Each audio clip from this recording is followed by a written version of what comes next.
Okay, in this chapter, chapter 57, we'll be covering emergency preparedness. Okay, some of the learning outcomes for this will actually be describing what first aid is during a medical emergency. Um, One of our procedures will be talking about items that are found on a crash cart. We don't actually have a crash cart in our lab, but I will have a couple of videos, and there's a few videos listed on the module that we'll kind of go through and look at the crash cart itself and some of the different equipment that's in there.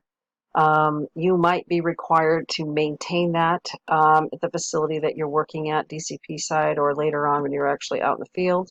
Oftentimes you won't be necessarily involved per se with the care of giving, but you never know. And so it's going to be important to be very familiar with what's on the crash cart.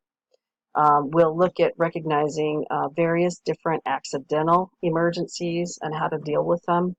And there are some common illnesses and less common illnesses that can actually result in medical emergencies. You don't always see the less common ones, but it is a possibility.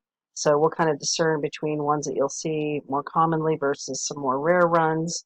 We'll also discuss briefly case scenarios where you can actually have psychosocial emergencies.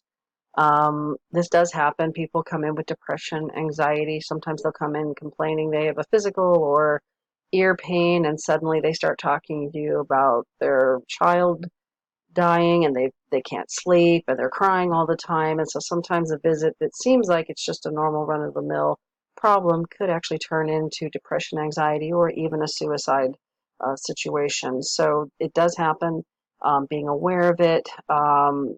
Definitely have to look out for it. And frequently, clinics will actually hand out depression scales and anxiety scales. They'll have a little 2 or 3 question screening test that'll be handed out with the receptionist. And if the patient actually answers those questions positively or indicates that there may be an issue, then you have to give that patient a further, evaluation to find out the extent of what's going on. So a number of clinics will actually do that to deal with it. We'll talk a little bit about that in a little bit.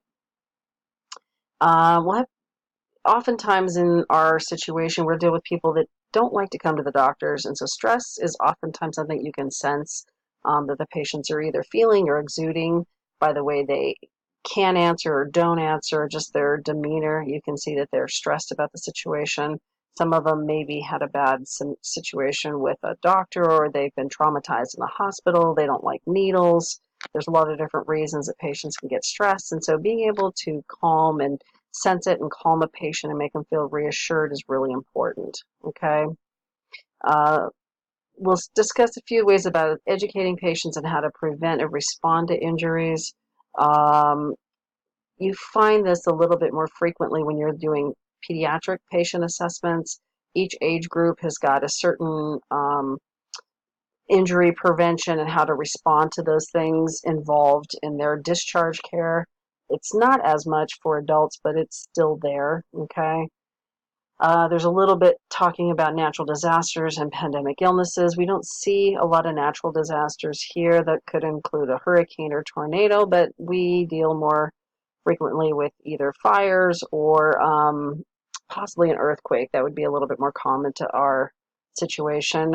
Pandemic illnesses, once again, we don't see them very often, but hepatitis, the flu could be potential things that could become a pandemic illness. I believe we had the Ebola virus a few years ago. That was something that they caught and sustained and kept it isolated so that it didn't go too far. But those are things that kind of jump into that category. And then the tail end of the chapter talks a little bit about bioterrorism. So, okay, so introduction. When we're dealing with emergencies or when we're dealing with first aid, we're dealing with a situation where we have a medical emergency is defined as any situation in which a person suddenly becomes ill or sustains an injury that requires immediate help by a healthcare professional. That might be you. You might be the one on scene. Some of the stuff that we'll talk about could be in the clinic. More often they occur in hospital settings, but everything that you learn in this class might flip over into your normal life, and you might be driving on the freeway and come across an accident, be the first one on scene. And so how you handle those things can determine whether or not the people that you're dealing with actually do survive. And so all the knowledge that you have can be important in the clinic or outside the clinic. Okay. You guys will be getting CPR. Some of the stuff in this chapter will be covered in CPR. A lot of it is first aid based. And so first aid is not required. It's not a requirement for your job. It's not a requirement for this course or for the medical assisting program. However, it is something to look at and think about. It is very beneficial. It's a good certification to have on your resume. So once again, it's not mandatory, but something to think about either now or even later. It doesn't have to be now. Okay, it's a 3-year certification, I believe, as opposed to 2 like CPR. So when we deal with emergencies, we could be dealing with acute illnesses, and we'll talk about some of those. Some illnesses could potentially be an emergency. Meningitis, even the flu, if you're dealing with the very young or the very old, um, could be an issue. Some form of encephalitis. There are cases where there can be illnesses or viruses or bacteria that can cause an emergency. Injuries obviously can be too, depending on the extent, how large it is, and how much bleeding there is could pose an emergency. There may even be times where you're going to get patients that call in with urgent or emergent or even non-urgent problems. And so part of this class and part of the program will kind of help you to learn how to take in information or how to take a question, a phone call, and be able to kind of appropriately triage.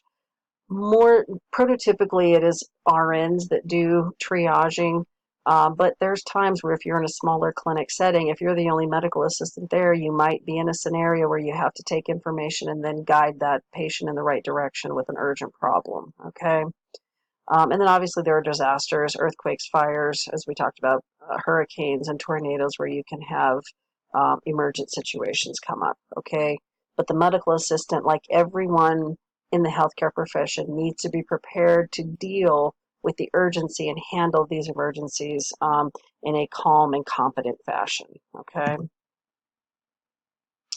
Um, the definition of a medical emergency is any situation that requires immediate care. And obviously first aid falls in there because first aid is designed to save a life, okay, depending on the extent of the injury, reduce pain if possible. That might not be possible. You might have to just keep someone comfortable until you can get, EMS there, paramedics or firefighters there. You always want to try to prevent further injury. So that is something you have to make sure that you assess your environment and make sure that not only are you safe first, but then whichever patient you have to deal with or the injured individual is kept safe as well. Okay. You always want to reduce the risk of permanent disability. If someone is suspected of having a cervical neck injury or is any kind of back injury or spinal injury, you don't move them, okay? So the thing you'd have to do is assess the situation where that patient's at, but if there is neck pain or back pain, you would not want to move that patient unless you're assisted by somebody that knows how to do that. You always want to stabilize that patient, get EMS there as quickly as possible. We don't want to increase the risk of permanent disability, okay? You always want to increase that chance of better recovery. And the sooner they get care, the better off or the higher likelihood they'll have of having a better recovery depending on their illness. Okay. When you actually have to prepare for these medical emergencies, know what's expected of you. Okay, if you're looking at a clinical setting, know what your hierarchy is there. If you have a clinician, a nurse, an LVN, if there's another medical assistant that's senior to you, has more experience, know where you're at. And once again, if you're in a big setting like Kaiser, which some of you will be doing your DCP sites at, you're always going to have an RN and an LVN, and the modules are very close together. So your role there might be a little more limited. If you're in a smaller clinic setting and there's 2 or 3 MAs, you might have more to do if there's a heart attack or a stroke going on in the clinic. And so know what is expected of you, okay? Every clinic has got emergency phone numbers posted around, poison control, the nearest police department, fire department, crisis, rape, and helplines for suicide. And so all of those numbers need to be nearby so that you know what to call if there's an issue, okay? And once again, pretty prototypically, anywhere you go, all those numbers are going to be labeled and close to your phone. Okay. We'll talk about the crash cart in one of our procedures.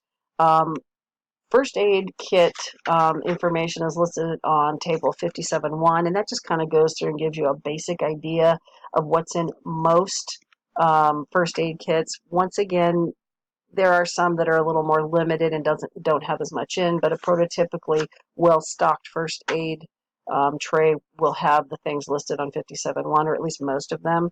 We will talk about the crash cart on Wednesday and Thursday when we have our class.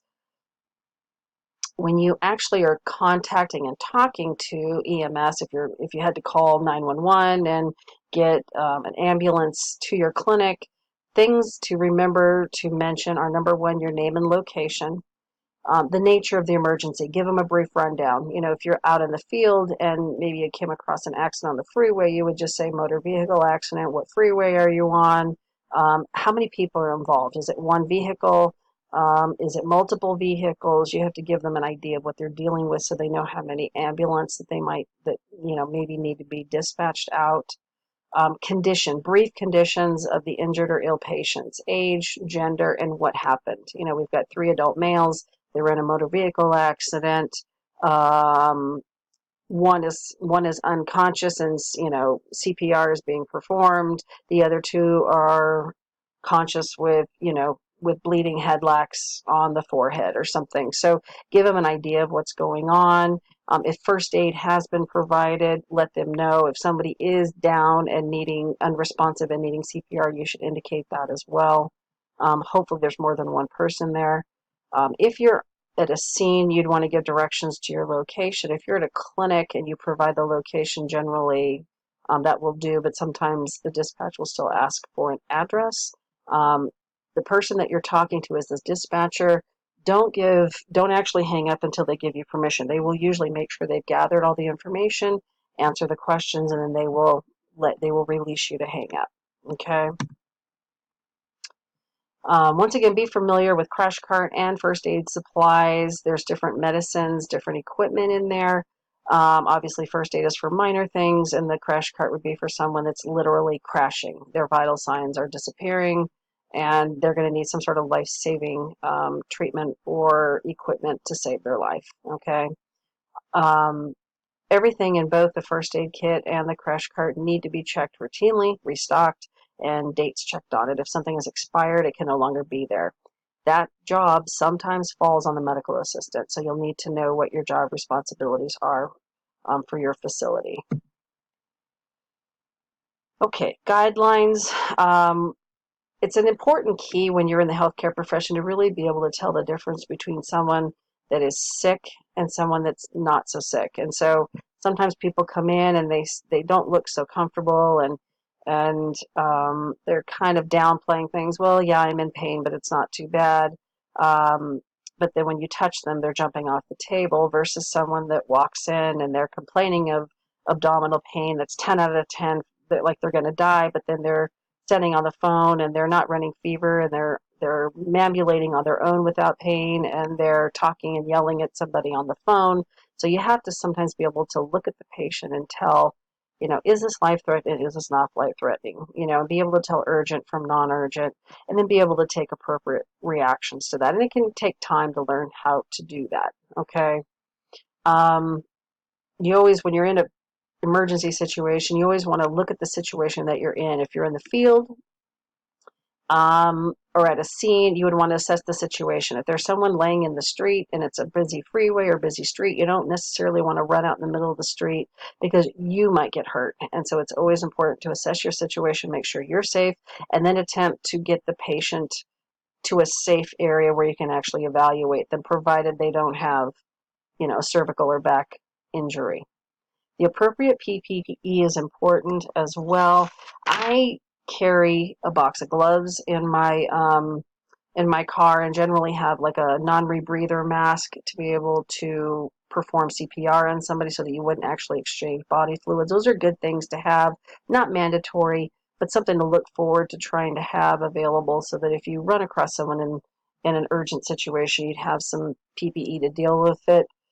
Table 57.2 kind of talks about PPE and then certain conditions that you'd have to use things. So no, you're always better to over you do your PPE than under, and you'll talk about this a little bit more in infection control as well.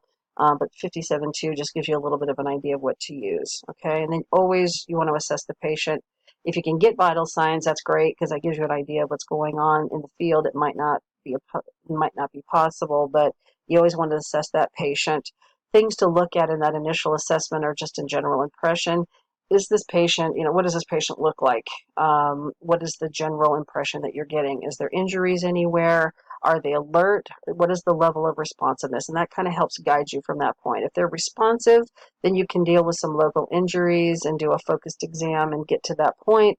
If the patient is unresponsive, then we have to immediately assess our circulation, our airway, and our breathing, and then perform CPR accordingly if necessary. So being able to look at the condition, judge the urgency, deal with the level of responsiveness first, and then go to the focused exam and deal with other less serious injuries if that person is responsive.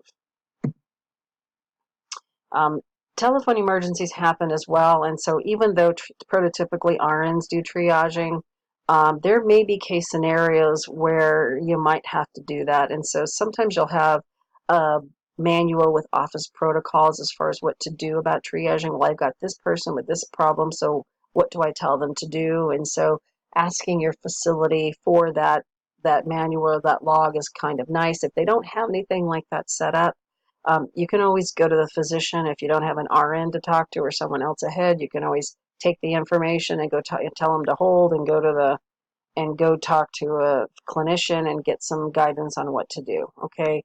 General important guidelines are always stay calm, whichever situation you're in, whether you're in the clinic or the field. It is important to remain calm, reassure the patient that everything will be okay and that you've got people taking care of them and everything's going to be fine, and then act confident in your response. If you panic and freak out, then the patient's going to do the same thing. Okay. Um, Once again, there's kind of talking about personal protection that's listed on page 57 too, and you can get an idea of what situation requires what PPE. Big thing that's listed there is washing hands, and you're going to find that washing hands is an answer to quite a few questions when you're talking about minimizing bacterial risk or transmitting keep decreasing the risk of transmitting infection. That hand washing is going to be important. And so Professor Loria will talk about hand washing in infection control and give you an idea on the couple of different kinds of hand washing and when to do what. And so that's a big, huge way to decrease the risk of transmitting infection is proper hand washing. Okay. And anytime you're dealing with an emergency, documentation is big. Okay, if you're in a clinic setting, a lot of times if you're not in the middle of the actual code or whatever situation's going on, you might be the one that has to take the notes in the assessment. And so making sure that you keep track of what the assessment is, any treatment that's given, whether it's medications, any kind of first aid, how the patient responds to that first aid, and then if the patient is transported, where the facility is that they're being transported to. So you would assess what it was, and make sure that in the note, especially if it's an EHR, that you would say that the patient was transported and where they were going, so that later on they would know where to get notes from and what have you. Okay, so now we'll kind of go through a few things in the book. It goes to on page 1235. We have starting a list of accidental injuries. So we'll go through a few of these. They're spelled out pretty well in the book. So when you go through each one of these, you want to kind of read through them, but memorize kind of one or two lines that help you discern one from the other. Okay. So when we look at some of these emergency situations, bites and stings are things that we would look for. So when we're looking at bites, we could be looking at some sort of animal bite or even a human bite. Now, things about bites are prototypically they don't suture bites, okay, because of the amount of bacteria that's in either a human or an animal's mouth. there is a high risk for infection. So most bites, unless they are extremely large and to the muscle way down, they generally won't suture them. They will pack them, they'll clean them vigorously, pack them, and then cover with dressings until it starts to granulate from the bottom up.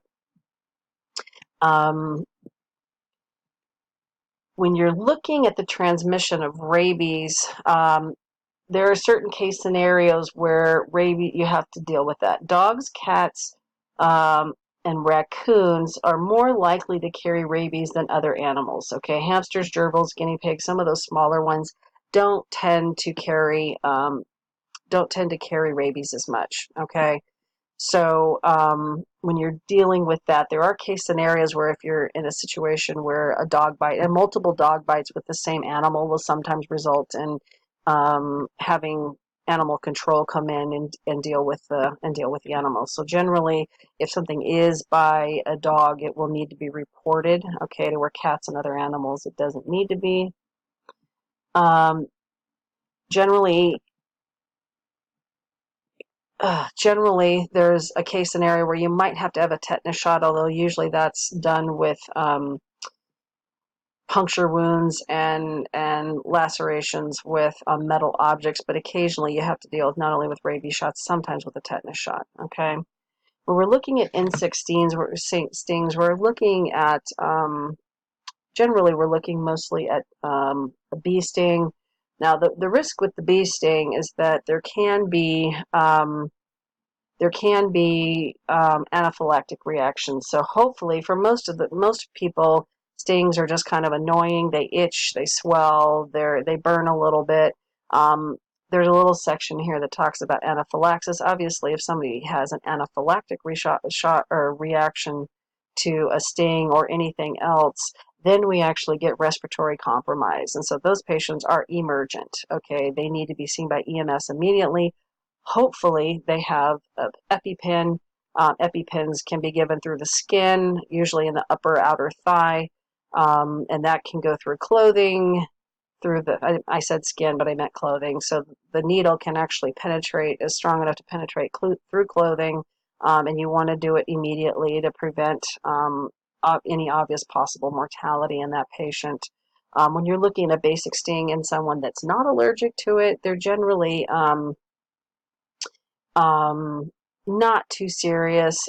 Keys with that are to make sure that if the stinger is still there, to not take tweezers and squeeze it to pull it out. Use something flat, like a credit card, something that you can just brush it to the side with, as opposed to if you squeeze the stinger, it'll put more venom in. Okay. You can use ice. Ice helps. Anti-inflammatories. Benadryl sometimes helps with the itching. So liquid or tablet form of Benadryl, or even, like I said, an anti-inflammatory like Motrin. Sometimes a little bit of hydrocortisone cream can work as well. That helps with itching, but ice is good. 10 minutes on, 10 minutes off. Okay. Another bite that we could put in, I probably should have talked about that first, would be a snake bite. Now, we don't get a ton of snake bites here. But it's still a possibility, okay? Knowing what kind of snake is helpful.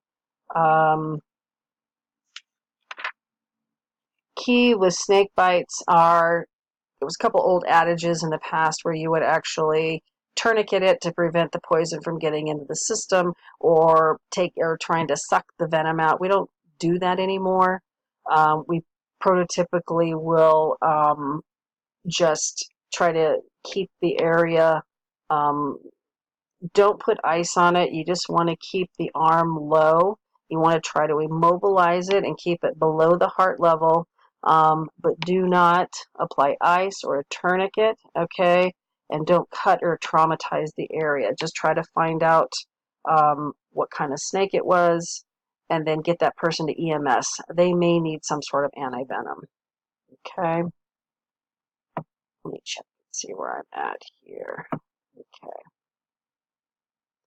I think I kind of jumped ahead and started talking about this before I actually got to the slides. So this kind of just goes through what I just summarized: the animal bites, cleanse, ointment, keep dry dressing, but we generally don't suture these. We have to sometimes give rabies shots depending on the scenario, but you might have to give rabies shots might be indicated. We talked about the stings. We talked about the snake bites. Now, spider bites, the more common spider bites are either brown recluse or a black widow. Black widows have a red hourglass shape on the thorax, and brown recluse has sort of a violin-shaped area on its head. Both of them, any kind of bite really should be seen by a physician. There is a case scenario where you can get a secondary cellulitis, so you want to wash the area, apply ice, keep it. Now, there's a mistake here. This says that it should be below heart level, but actually the spider bites, you're going to keep these above the heart level, not below. So that's kind of the difference between the snake bite is below. This one should say keep above the heart level. Okay. So those are key scenario differences between the two, and those are both listed in the book. Okay, it can take a month or two for some of these spider bites to get better, and I've heard some case scenarios where people have had some post neurologic sequelae that have come from brown recluses, so they can be fairly significant. Okay, so they do need to be evaluated by the physician. Okay. And we look at burns. Burns could be three different kinds. You could have a thermal burn, you could have a chemical burn, or an electrical burn. And so thermal burns are like steam, hot liquids. This is common with coffee, boiling things, boiling food, any kind of flames. So these thermals, they can be pretty severe. Sometimes they'll penetrate deep enough so that you can actually get second and third degree burns. Cold water is very important as far as being therapeutic for thermal burns, either a wet cloth or some sort of blanket. And obviously that would depend on how much of the body is burned. But cool running water is more important. They used to put butter and they used to put ice on burns, but we don't really prototypically suggest that. We look at water and then get them to EMS as quickly as possible. Okay. If you were to have a chemical burn, which you might see in like a chemical lab, you'd basically want to remove any clothing that's on the chemical, whether you're dealing with full-fledged clothes or just pants or just one article of clothing. You want to get that chemical away from the skin, so you'd want to remove the clothing. Same thing for the thermal burn. You'd want to wash with cool water for 15 to 30 minutes, and then you're going to cover with dry, sterile dressing to prevent any kind of infection until you could actually get, and until EMS is activated and get that person seen. An electrical burn can cause some other issues.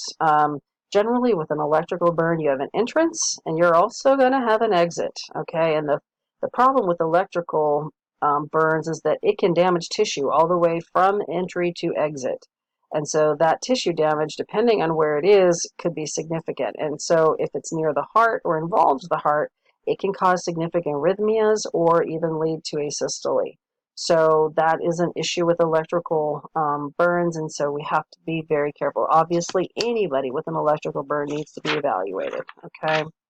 When you classify burns, we look at a couple of different things. The age of the patient is very important, as is the source. So those are important features, but overall, when you're looking at classifying burns, we look at two things. We look at the depth, which is basically evaluated as a first, second, third, or fourth, with first degree being the least severe and fourth degree being the most severe. And then we have the extent. The extent is called the rule of nines, and basically that gives you an idea of the percentage of body tissue or skin that has actually been affected by a burn. Obviously, the greater percentage is more significant. Okay. Now, choking is something that you'll cover in CPR. Some of you that are already CPR certified have probably already done this. So when you're looking at choking, you're looking at some sort of foreign object that can block the trachea, which is also called the windpipe. So it could be food. If it's in a child, it could be a toy. There could be a number of things that cause a choke that can be considered a choking hazard. The universal sign is basically the hand up to the throat with a fearful look, okay? But even though that's considered the universal sign, the actual universal, the most common symptom is the inability to speak. So once somebody is coughing or has air movement, is still able to talk, you want to let that person go to allow their own body to be able to try to expel what is ever there. Once that area becomes completely lodged and it won't go, that whatever that object is, and it doesn't move, and it won't, I'm sorry, that area gets stuck, then you're going to have a case scenario where that person's not going to be able to speak. And so that would be a clue where they're unable to voice anything. Usually at that point, they'll stick their hands up to their throat and they'll have a very fearful look. That's when you need to think about acting and starting the Heimlich maneuver. Okay, and you guys will cover that in CPR. Okay. Now, ear trauma and eye trauma are very common because they are very delicate areas of our body. Obviously, motor vagal abscess and trauma can affect both those areas. Ear trauma, when you're looking at lacerations and cuts, it is possible to lose. That outer area is called an auricle. And so there can be, depending on what kind of trauma or what kind of accident you're dealing with, it does happen where the actual auricle would become severed and removed from the side of the head. So you don't ever want, if you ever have an appendage that's severed and completely removed from the body, you always want to attempt to gather it, put it in a plastic container, and put it on ice. That might not always happen or be available, but that's what the case, that would be the best case scenario, is to make sure whatever has fallen off or been amputated is carried in on ice with the patient to the emergency room so that they have the potential to reattach it if possible. Okay.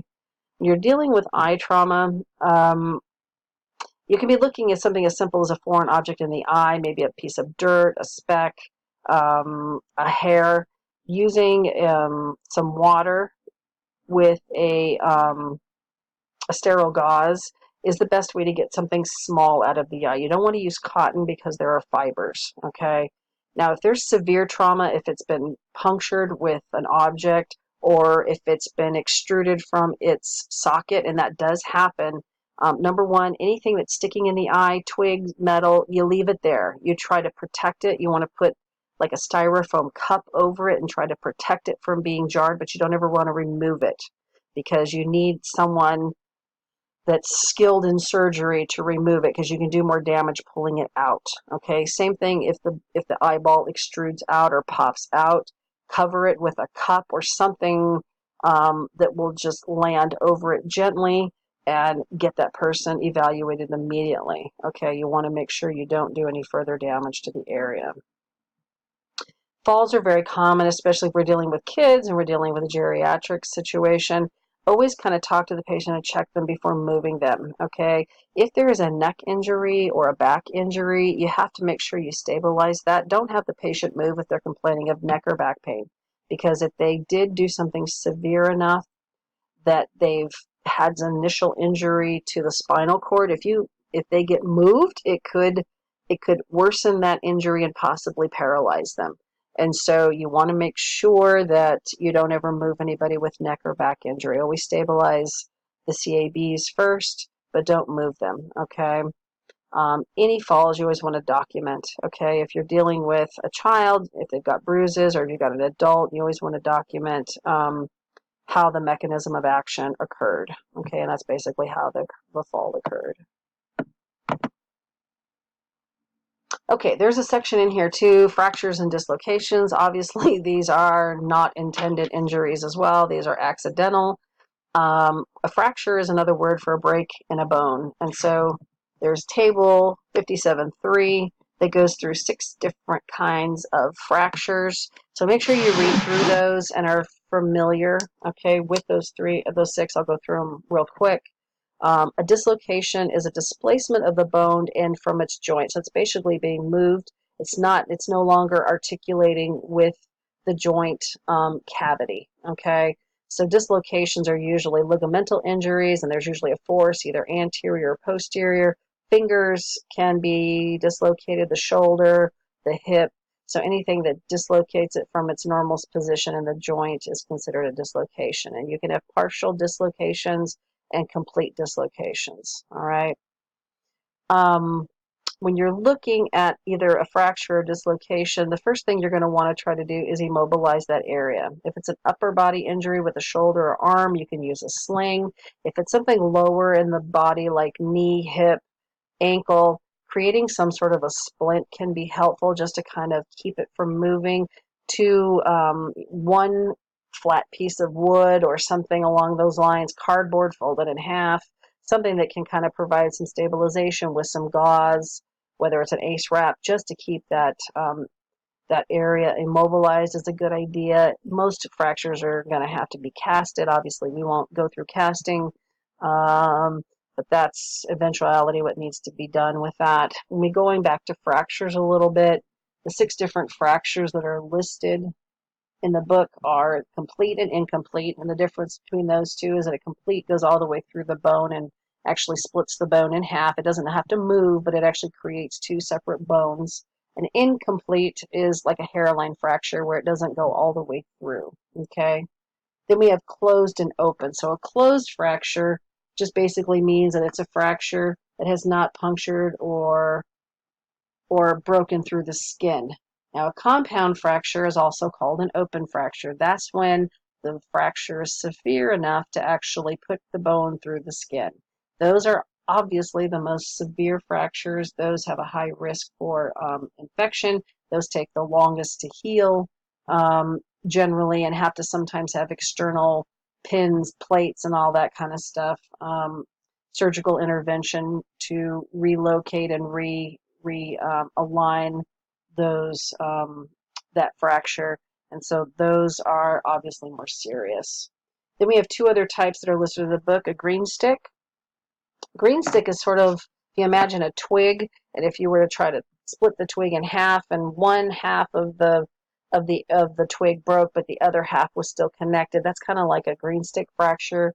We find those more commonly in kids because their bones are still kind of soft and malleable. So we don't really see green stick fractures in adults because of that. But frequently, a child will have one part of the bone broke, but the other one is bent but still connected. And then we have a comminuted fracture. Comminuted fractures are sort of where a bone is actually, it's like a crushing or even a twisting injury where you actually get 3 or more pieces. Those can be complicated as well because frequently they have to have a plate or pins in order to keep it, to actually get it to realign that bone so it can actually heal properly. Okay. Sprains and strains are not necessarily as severe as a fracture. Sprains sometimes can be. A sprain is a partial tearing or injury to a ligament. Now remember, ligaments connect bone to bone, so they can support a joint or connect 2 bones together. And so we frequently see ligamental injuries in the ankle. You can get inversion ankle injuries when you're running and your foot kind of twists inward. Those are the most common ones where that lateral malleolus, the ligaments around there get twisted. They will usually grade sprains according to the severity, first, second, and third. Splinting is sometimes necessary with a sprain, at least initially.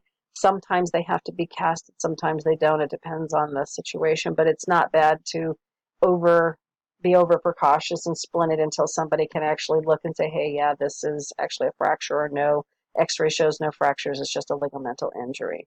And so generally when you're looking at these, RICE is the acronym for rest, ice, compression, and elevation. Anti-inflammatories are actually usually thrown in there as well. And so that's generally what we do for sprain injuries. Then we actually have a strain. A strain is a muscle injury that occurs to a muscle or a tendon. Remember, tendons connect muscle to bone. And so you could get something as simple as an abdominal strain, maybe from doing too many crunches when you're exercising, or you could be, trying to lift something and completely remove or tear the tendon from the bone. So that does happen. So once again, strains can be graded from first to third according to their severity, and that can involve either a muscle or a tendon. Okay, so now we have head injuries, and head injuries can vary from external scalp lesions all the way to severe fractures, contusion, and intracranial bleeding. Okay, so there's a number of minor head injuries, and then they can kind of get more severe as they go. Okay, so looking at the concussion, we've become a lot more in tune to concussions because of protocol that's been initiated with high school sports, with professional sports, where we're actually realizing the consequences of multiple concussions. Even though it's a minor head injury, multiple ones can cause issues later on with traumatic brain injury. Okay, so luckily we do have concussion protocol, and so people have to make sure they're completely healed before they actually go back and start playing competitive sports. But once again, a concussion is a jarring injury of the brain where the brain is moved back and forth due to some sort of, excessive movement of the head. But it is considered a mild brain injury. When we actually look at classifying severe head injuries, then we actually look at contusions, cranial fractures, and or intracranial bleeding. So contusion is actually more severe than a concussion. Contusion is a brain bruise where the brain actually bleeds and forms a bruise or a hematoma between the brain tissue itself and the skull. And so that can cause problems. That's basically an intracranial bleed. And so once again, those are more severe. Okay. A scalp hematoma is a little bit different because it's on the skin itself. And so that's like getting a bruise on the scalp. And so that's bleeding under the skin, but not between the brain and the actual cranial bone. Scalp lacerations can occur as well. They do bleed a lot. There's a lot of arterial innervation within the scalp area, and so sometimes the very smallest of scalp lesions, you'll think, oh my God, this person's bleeding profusely, and then when you actually get it calmed down, it's a very small area. So we'll talk about how to suture those up a little bit too in minor surgery, but just realize that scalp lacerations do bleed quite a bit. Okay, hemorrhaging is just excessive loss of blood. It could be external or it could be internal. Okay, so if someone is suspected of having an internal bleed, it can be difficult for an individual to evaluate that unless you actually have, pretty significant medical training. So if someone, sites that could be possible areas of bleeding are the spleen. Any internal organ can bleed, whether it's the stomach or the intestines. More commonly, it is the spleen and the liver when you've got some sort of abdominal trauma, or even in the rib cage area where you can get spleen and splenic and hepatic lacerations. But if it's suspected that someone is having that, if they're having lots of internal pain, but not really physically bleeding, you basically just want to get EMS there as quickly as possible, keep the patient warm, and try to keep them quiet. Okay. External, you're going to want to put direct pressure. And one of our activities for this module is to just talk about how to control bleeding. So that's one of the three that we'll talk about. So keys are to elevate, if it's possible, to elevate the body part that's bleeding. That's what you'd want to do. And then you're going to want to put direct pressure on the area that's bleeding itself, as well as the nearest pressure point between the wound and the heart. Okay, so that nearest arterial blood supply, you're going to want to put some pressure on, put pressure on the wound itself. If it's possible, you want clean, sterile gauze. That would be the best case scenario. Anything you have available to put pressure on would do, but obviously you'd want to try to put clean, sterile gauze if possible. A key with that is to not lift it. Once you know somebody's bleeding excessively, don't want to keep checking it to see if it's still bleeding. If you're actually starting to coagulate and starting to stop the bleeding, if you remove whatever it is that's putting pressure, then you'll remove the clot that may be starting to form. So once you put direct pressure, don't move it out and check to see if it's still bleeding. Just keep it there until EMS shows up. Okay. When you're dealing with multiple injuries, this happens, obviously, mostly in the field. You always want to assess your CABs first. You only want to perform CPR if it's needed, but you want to do that first. You have to make sure if you see if somebody's got multiple injuries, the first thing you're going to do is maintain your circulation, your breathing, and your airway. You have to do that first. Even if they have multiple things going on, that is your first priority. Okay, treat the most life-threatening injuries first. Then if there's other things, bleeding sites, abrasions, then deal with that. But always treat the most life-threatening injury first. Okay. Now, when we look at poisons, we're looking at poisons that can be ingested. We're looking at poisons that can be absorbed, and also things might even be inhaled. Okay. So basically, a poison is a substance that produces some sort of harmful effect if it enters the body. And those are, once again, those are different ways that it could enter. This is going to be part of patient education, especially in the pediatric sector, because poison control numbers need to be handed out, and patients need to be given, parents need to be given education on what every age group of their child, what the big dangers are, and what to try to, things to try to do to prevent those danger, or hazard risks from happening. And so if you work in peds, there'll be sheets that you would hand out every visit, to make sure that you're educating the parents on what they should do with your child at that age bracket, and then usually what to do as far as treatment goes. So if somebody calls saying my son drank bleach, it's empty and it was on the floor, you have to know to call poison control. Make sure anytime someone has ingested a poison, you'd always want to make sure that you encourage them to take the bottle with them so that the emergency department knows what they're dealing with. Poison control number is huge. Parents have to have that poison control number by their phone. Okay. If we're dealing with something that's ingested, um, there is a medicine called serum of ipecac. It's not really a medicine, but it does induce vomiting, and so it's generally recommended that parents have a serum of ipecac in their house just in case. But you don't ever want to administer it unless poison control tells you to. So you wouldn't want someone to just automatically give serum of ipecac. They would need to contact poison control and then utilize it if necessary. Okay. Frequently, you'll get less damage if you position a patient on their left side, so that's generally what they'll do, depending on what they've ingested. If they do swallow something they're not supposed to, make sure that container goes with the patient, and don't induce vomiting, and don't do anything unless poison control tells them to do something. Okay. If we're dealing with an absorbed poison, that could be a couple of different things. That could even be, in some ways, they'll consider poison oak and poison ivy in this arena, but there's other absorbed poisons that can affect too. So the key is that if you have clothing that has that poison on it, you want to get it off of them immediately.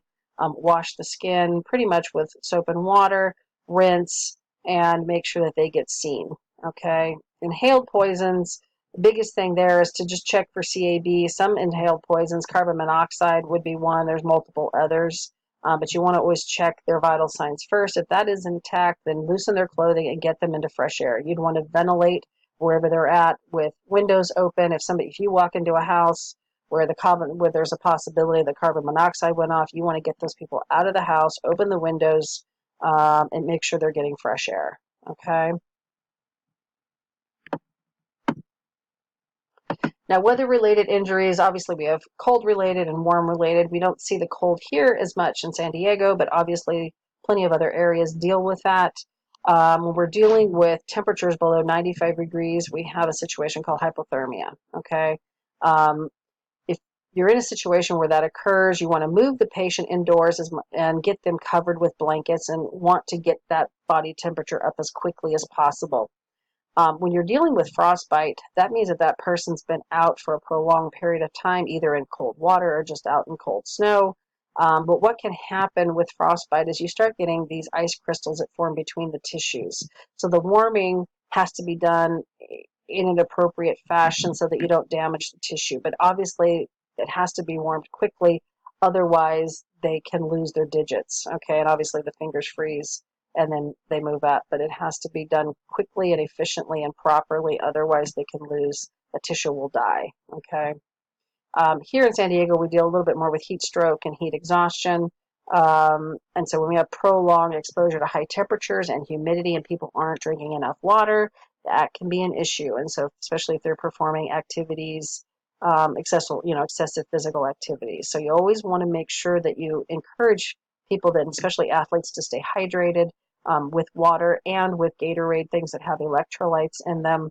If somebody is starting to have symptoms of heat stroke or heat exhaustion, you want to make sure that they get to a cool place, get the back of their neck and their head as cold as, with cold compresses, get them to drink water, and keep them in the shade and call EMS immediately. Okay. I think we kind of mentioned sunburns before. Sunburns are pretty frequent in the clinic because people go out and they don't use sunscreen. And so one of our patient education issues with this is always making sure, especially with kids and adults, make sure that you encourage them to use sunscreen. We have 75 to 100, I believe, now. So they've got pretty mega SPF nowadays that are available.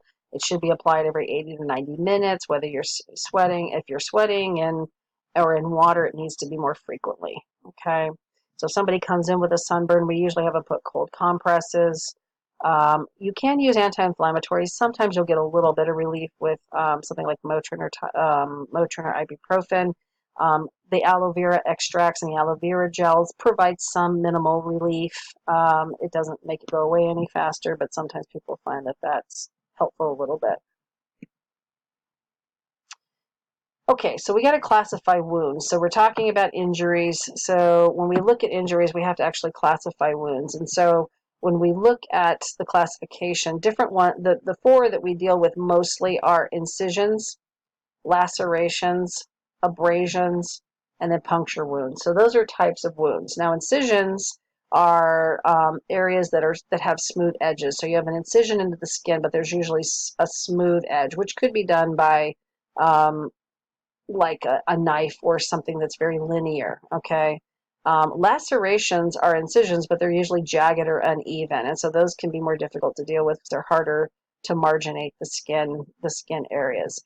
Cleaning these thoroughly is important. You have to flush it with 50 to 100 mils, preferably of sterile water, and most of the time you might get stuck doing this. If somebody comes in and it needs to be sutured, then the physician might have you do all the cleaning, and then the physician would come in or the clinician would come in and suture it up. So excessive hydration and excessive cleansing with some form of a plunger or a syringe without the needle, with excessive amounts of water to clean those out. Okay, controlling bleeding is important, and oftentimes with those types of lacerations, they'll use some sort of anesthesia that's got epinephrine that would actually constrict the vessel so it doesn't bleed as much. But pressure and cleaning that the wound is going to be important.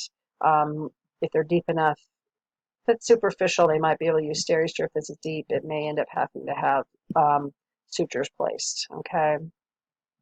Then we have abrasions. An abrasion is sort of a mechanical removal of the top layers of skin.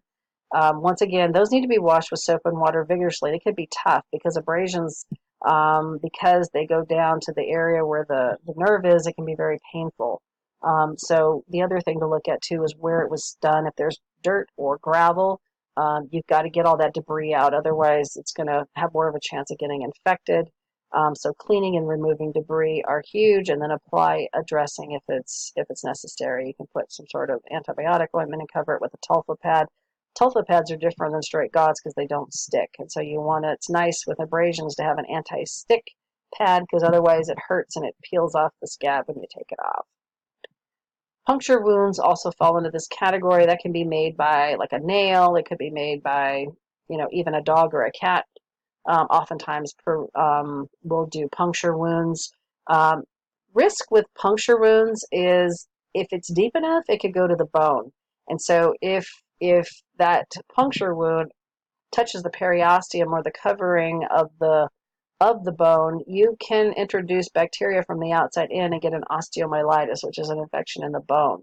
So rinsing and cleaning and dressing it is important. Oftentimes a tetanus shot will need to be given. Even if it's been less than 5 years, sometimes they'll still do it. Normally you get a tetanus toxoid about every 5 to 10.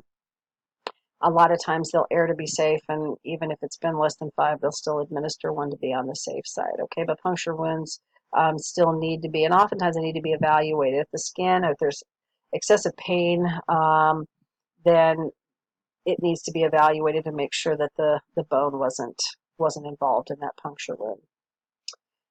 Then we can go to closed wounds. Now, when you ask, some of these wounds that we talked about are closed wounds or open wounds. Then there are case scenarios where you're going to have a closed wound, and that's where you actually have an injury inside the body, but it doesn't break the skin. So blunt trauma is always a risk for that. Now, a type of closed wound is a contusion. Okay, a contusion is another name for a bruise. And sometimes those contusions, they're generally macular. They're kind of flat. Sometimes it'll raise a little bit. Cold compresses are probably the best thing for them, and you will notice color changes as it goes through different stages as it's healing. Okay, there have been case scenarios where contusions actually form a larger area called a hematoma, and sometimes hematomas have to be dealt with and drained. Okay, but a simple contusion or bruise usually will heal on its own. The older you are, the longer it seems to take for those bruises to heal. Okay. Then we would have the severest form here of a wound, which would be an amputation. It depends on how the amputation occurred.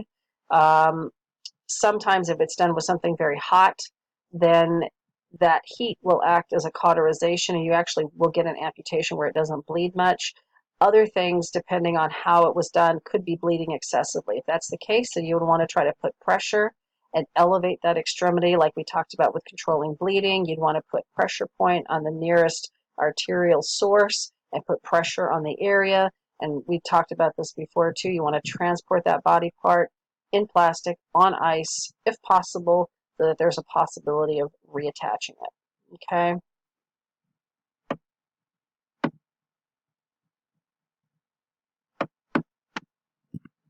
Okay, so now we're going to talk about some of the common illnesses, and then we'll talk briefly about some of the less common illnesses that can actually be medical emergencies. Now, abdominal pain is listed here, and these are just these are symptoms that could come into the hospital that could be an emergency situation. So when we have abdominal pain, some possible emergent situations with abdominal pain could be an ectopic pregnancy. That's more in the pelvic area, but could be radiating pain causing an issue, could be related.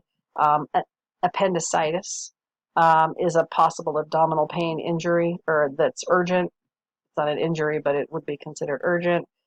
If a gallstones themselves aren't necessarily an emergent situation, but if one of those stones gets caught in the common bile duct or one of the ducts there and impedes the flow of bile out, that can be an emergent situation. So there are case scenarios, blunt trauma, abdominal pain that's a splenic rupture. Those are things that could be urgent. Now, you're working in a clinic.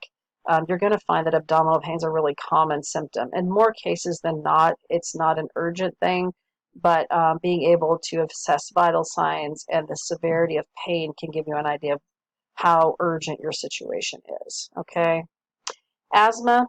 Asthma can be at times a medical emergency. It's basically a spasmodic narrowing of the bronchus. It's either from bronchoconstriction, from some sort of allergen that's causing that to happen.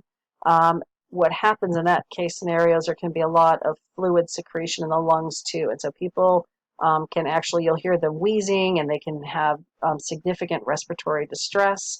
But asthma can range all the way from mild to status asthmaticus. So there's a very large range of symptoms that can present.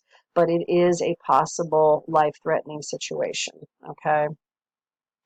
When you look at diarrhea and vomiting, obviously both of those can result in dehydration. That dehydration can also lead to an electrolyte imbalance. So a day or two of vomiting and diarrhea can be normal, but especially when you have kids or the elderly, they need to be evaluated to see. I mean, oftentimes it's just the stomach flu, but those dehydration, which is basically lack of adequate water in the body, can cause problems. And so people that are vomiting or having diarrhea generally should at least be evaluated to make sure they're not dehydrated. And a urinalysis and a check of the skin can kind of see where they're at as far as dehydration goes. A urinalysis is great because it can give you something called the specific gravity, and it can let you know what you're dealing with. That and the presence of ketones can let you know whether or not someone's dehydrated. Okay. Now, fever usually indicates infection, but a fever can also lead to dehydration. So if somebody's had a prolonged fever for a long period of time, they can sweat, and so you can actually get dehydrated with a fever as well. There are a few case scenarios where a fever doesn't always show. It isn't always accompanied by just an infection. Rheumatoid arthritis and some other autoimmune will sometimes present with a fever. But once again, you can get dehydrated, so prolonged fevers need to be evaluated. But most of the time it does indicate that there's an infection. Fainting is a partial or complete loss of consciousness. The other word for fainting is syncope. And you'll hear that word syncopal episode, and that basically means somebody fainted. If somebody there can be case scenarios where it could be vasovagal, where somebody stands up too quickly and then they pass out. There are certain medications that can cause that to happen. But if somebody has repeated fainting episodes, they will usually do a full workup to make sure there is anything neurologically or cardiologically wrong with that patient. Okay. Hyperventilation occurs from a number of different things. It could be because someone's anxious or nervous and you breathe in too deeply and too rapidly, but that can cause some acidic issues in the blood. And so there's also case scenarios where you can actually have physiologic issues with the body. Diabetes can sometimes cause a hyperventilation issue. And so just kind of knowing what that term means and realizing that it can affect the acid-base balance in the blood is significant to know. Okay. Nosebleeds are pretty common. The most common reason for a nosebleed in a pediatric patient is because they pick their nose, believe it or not.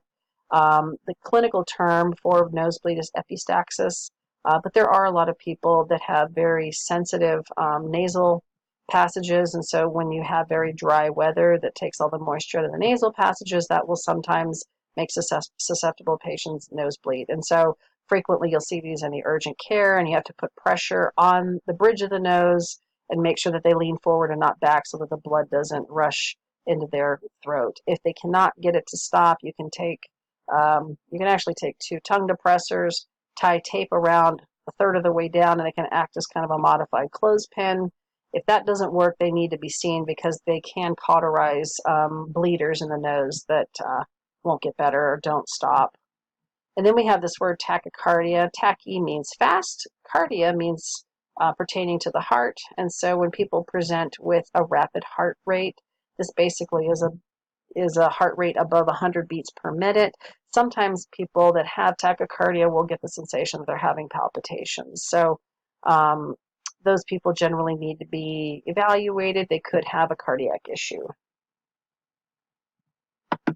Less common illnesses. I'm gonna talk. I hope we don't see too many anaphylaxis. This falls in this category. We've already kind of mentioned it, but anaphylaxis is a severe life-threatening allergic reaction that could come from a food. It could come from a bee sting. So there's a number of things that can cause it. But those people will generally wind up having either exposure to something that they have a severe allergic reaction to, and then it will cause respiratory distress. Their throat will start to close off. And so those people need to have their CABs evaluated. CPR may need to be administered, and those people need EMS immediately. Okay. Meningitis is something we don't see that often, but occasionally it does occur. And so meningitis is an inflammation of the meninges, which is the membrane that covers the brain and the spinal cord. It can become inflamed from a virus, from a bacteria, or from a fungus. And so there are bacterial sources that can cause that inflammation, but it can be deadly. So it needs to be evaluated. Generally, bacterial meningitis will present with headache, lethargy, a fever. And anyone that has fever that is having consciousness issues needs to be evaluated immediately.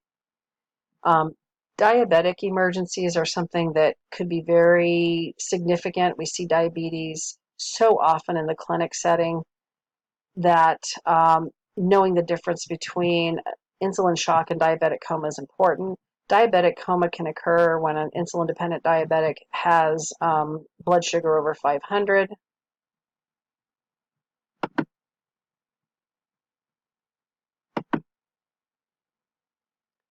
And so they will present being either out of it or unresponsive and have a fruity smell to their breath, to where someone with insulin shock who's maybe taken too much insulin will present similar way but not have that fruity breath. So being able to tell the difference between those two is important. Gallbladder attacks in and of themselves are not an issue as far as being urgent, but if a stone does get clogged in one of the ducts and prevents bile from flowing through, then that can be a medical emergency.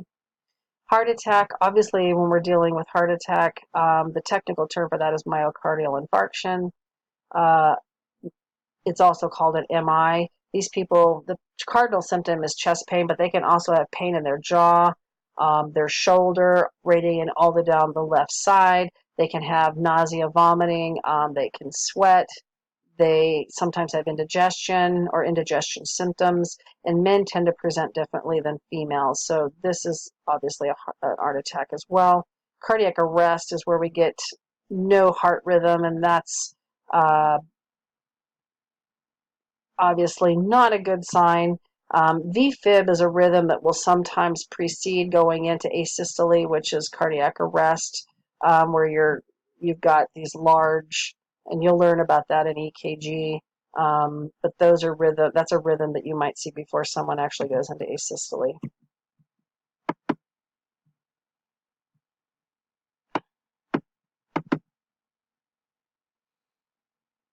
We're not going to talk too much about obstetric emergencies here. The obstetric emergencies would be preterm labor, would be placenta previa, where someone presents with vaginal bleeding and they're pregnant, or placenta abruptia. Those are things that are considered obstetric emergencies, but we're not going to deal with them too much here. The word hematemesis is basically vomiting up blood. If someone has esophageal varices or a gastric ulcer, that is a possibility. The term respiratory arrest means that that's basically lack of breathing. And so this could follow any kind of respiratory distress, an illness, the flu, asthma. So those people might need to have CPR performed. So that's where you assess your CABs and go through the protocol that you guys will learn in CPR. Seizures, there's three words for this. The term is epilepsy. That's actually a diagnostic term, but seizures and convulsions pretty much mean the same thing. There are times where this will happen in the field or even in the clinic setting, and it's important. The biggest thing that you can do is just try to clear an area. If a person drops and starts having convulsions, you don't want to stop them. You don't want to put anything in their mouth to prevent them from gritting their teeth. They're going to do that, but you want to prevent any further injury. So you just want to secure the field. Make sure you call EMS immediately so that someone is coming, even if somebody is with that patient saying, "Oh, we already know they have, we know they have a seizure disorder." You still want to, if it's been witnessed, you want to call somebody to evaluate them. Okay, so just prevent injury. And if somebody tries to tape something, you'd obviously want to discourage that. Shock is a situation where the cardiovascular system is failing, and there's a number of different things that can cause shock. Generally, the blood pressure will drop. It could come from hypovolemic, where you've got somewhere a bleeding source, whether it's internal or external. You can also have septic shock, which is usually from some form of infection. They put CVA under less common illnesses. I'm not quite sure why this is listed under illnesses. It really shouldn't be. But CVA is also called stroke. And so cardiovascular accident is death of tissue in the brain due to impaired blood supply. It could be from a clot, either a thrombosis or an emboli that decreases that oxygen and causes that area to die, or it could be from an aneurysm where you get a small area that bleeds and there's lack of oxygen in that area. Those people need to be evaluated ASAP. There's an acronym in the book that talks about FAST, FAST, and so that's your acronym to use. If people have the first three, then you need to make sure that you get them evaluated. We don't see toxic shock syndrome very often. That used to be the infection that you would worry about if you kept a tampon in too long.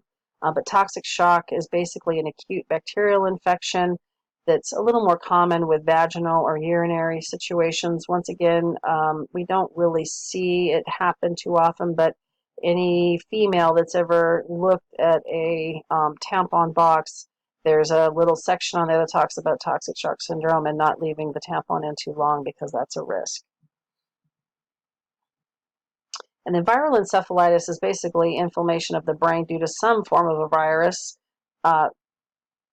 The arena that we actually see that more consistent, or that we've actually kind of seen that recently, is measles. One of the reasons measles is part of the MMR vaccine, and luckily we have that vaccine available. Some people can recover from the measles without any significant sequelae, but there is a small percentage of population that can get encephalitis and can die from it, and so that's why the MMR is there, and it does decrease this risk. Now, the last few things here are talking about psychosocial emergencies and then the patient under stress. And so those two are quite important because there are times where you will have to deal with this. When you have someone that is either suspected because of what they tell you or what you visibly see, and you have a situation where you have a spouse, a child, or an elderly individual where you're suspecting abuse, whether someone's telling you or you're seeing physical signs of it, you must report. Okay, and if you see it before the clinician does, it's important to communicate that to the clinician. And it might be a case scenario where both of you have to report. Okay. Drug and alcohol abuse are also things that you're going to see in the clinic scenario. And we actually, the clinic that I worked at, we gave an alcohol abuse or an alcohol usage questionnaire when somebody came in. We had a smoking questionnaire, and then we had a domestic violence questionnaire, and then a depression, anxiety, and then a depression scale. So all of those things were given to everyone when they came into the clinic, because everybody's situation can vary from time to time. And so somebody might come in and you think they've just got a bladder infection or ear infection, and suddenly they start crying and they say that their daughter passed away, and they can't sleep and they're crying all the time and they want to kill themselves or they want to die. So then suddenly your visit has turned from an ear infection to a depression suicide situation. And this happens. And people come in for one thing and suddenly you're evaluating them for depression and anxiety. And so being in tune to those things is very important because you're going to have visits that will be affected by those things. Violent behavior can occur. It could occur from the patient themselves. And sometimes when patients are frustrated or they haven't gotten the care they think they need or they're in pain, they will sometimes get violent. Or you could be in a case scenario where the patient brings in a friend or a partner that might not like what's going on and get violent. And so you can have both of those case scenarios. It can be difficult to deal with those situations. Don't ever feel like you have to deal with it alone. If there's someone there that seems like they're escalating in their behavior, you would always want to try to bring someone in. Don't ever confront them. Don't ever, you always want to be diplomatic and try to acknowledge their feelings and then call in backup. Whether some places will actually have, signal to someone to call, the local security guard, or at least get someone else in the room with you or in the situation so that you're not by yourself. And most situations will have office protocols to follow. Documenting this either in the patient's chart is important too. If it's a friend or a family member of a patient, then you would want to say mom got upset or dad got upset or partner got upset. You'd always want to document that. Okay.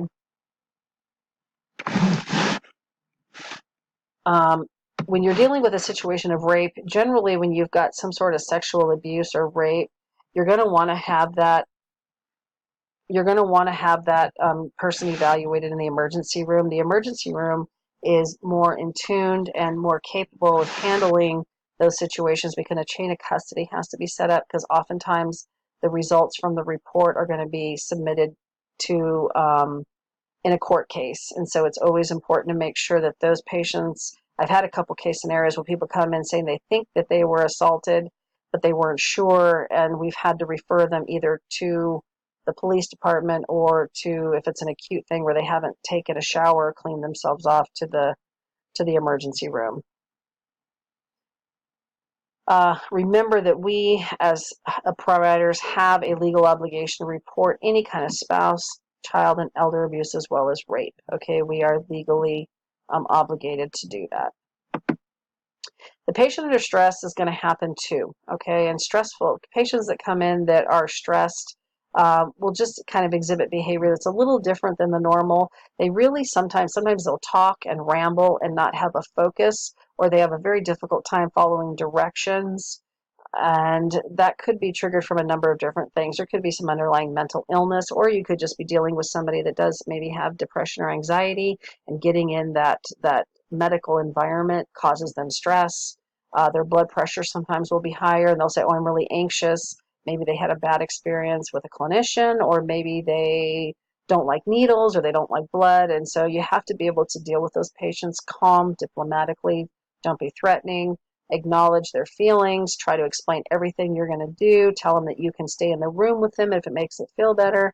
So you always want to be able to try to calm that patient down. And you'll see this, okay? It happens, and so your empathy, the way you handle things, is going to be very important, okay?